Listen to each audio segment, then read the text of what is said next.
So as of recording this, May 26th, the hashtag SaveTF2 movement is well underway. It's trending #1 in the US and many other countries.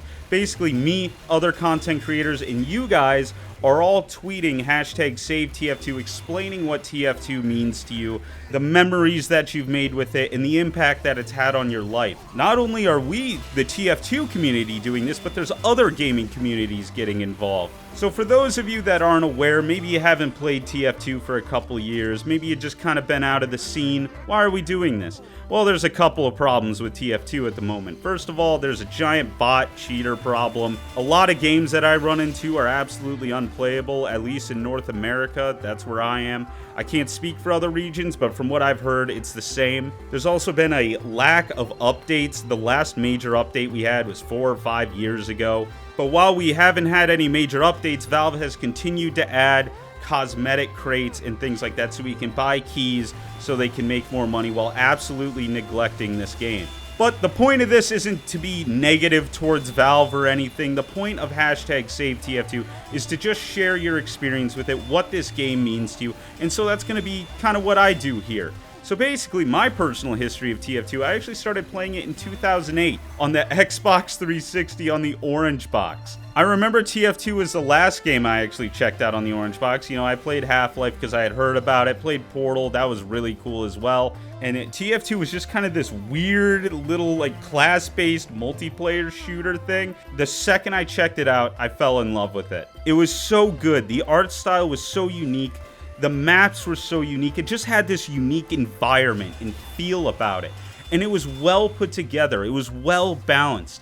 It wasn't like a lot of those like cheap arcade games you download from the Xbox Live Arcade that were quote unquote like team-based or class-based shooters where nothing was really balanced all that well and they just kind of died in like a month or two. No, TF2 was around to stay. I have memories of playing TF2 with a friend. There was one close friend of mine who I would play TF2 with often on the Xbox 360, and we would be up until 4 or 5 in the morning just playing 2 Fort. And all while this was happening, there was also a PC version of the game that I had no idea about. I didn't find out until the PC version or Steam or anything until I met another one of my friends in middle school and they had told me about it. And so the second I saw it, I was like, oh man, dude, I have to check this out. So I created a Steam account, and the first time I ever played TF2 on the PC was November 29th, 2010. Obviously, I didn't have a PC back then, so I had to, play on my friend's computer.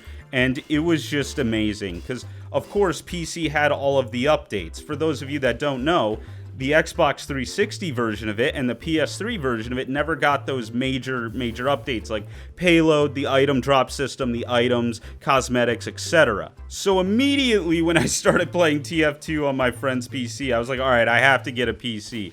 This game single-handedly made me transition from the console market to the PC market. I literally wanted to get a PC only for TF2. I didn't know about Gary's mod. I didn't know about any of the other games out there or what you could do on the PC platform. I just wanted to play TF2. In high school, I was working at a video store for $7.50 an hour.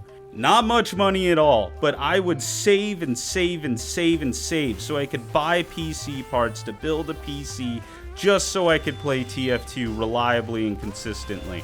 And so after a while, after what, like a year of saving or something, it was a long time, I finally got all the parts I needed, built that PC, and 1,500 hours later, here we are. My experiences with TF2 are just amazing. A lot of my friends played it. We would play for hours during the summer, summer break during school, late nights. It would be great. Even today, I cannot think of another game that's like it. I remember specifically being so fascinated with the item drop system in TF2. It was so unique. Every other multiplayer shooter at the time would do like a level system where, if you got to a certain level, you unlock a weapon or something like that. But in TF2, it was, you can find these weapons and you can trade them with other players. A whole economy started up on it. And even to this day, I still enjoy playing TF2, even with all of its problems. This game means so much to me. And to me, it's just incredibly sad to see the neglect that it's gotten, despite it still being one of the most played games on Steam. Some people say that's because of bots, but I don't believe that to be true. And not to like sound cheesy or anything like that, but this game has literally changed my life. Without TF2, would this YouTube channel exist, or would it be as popular as it is? I don't know. All I know is that this game has literally changed my life in more than one way. And I love making videos about this game. I love playing this game. I'll likely be playing it until the day I die, or it dies, or whatever happens, or Valve goes bankrupt. I don't know. So with all of that said, what do we want? What do we as a community want? Obviously, a fix for the bot problem would be great. However, I want to even take it a level lower than that. I just want communication from Valve. Just a statement. Something acknowledging the problem. Something talking about the failure that is VAC right now. And I'm not saying this to be negative or anything, but we need more communication from Valve. To me, it is absolutely unacceptable with the amount of revenue they likely still make on this game that they can just ignore it like some neglected parent. And you know what? If Valve doesn't want anything to do with TF2 anymore, fine. But tell us.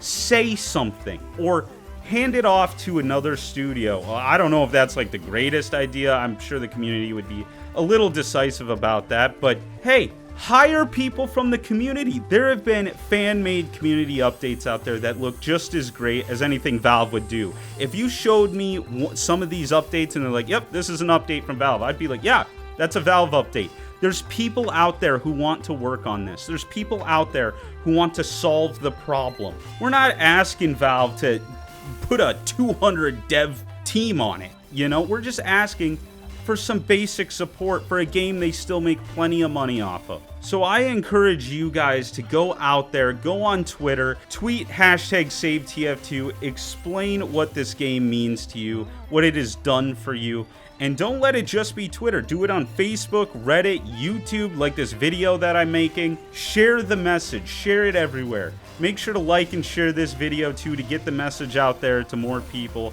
Because if you like it, YouTube will throw it in the algorithm more. And just to be transparent, this video is not monetized or anything. That's not the point of this.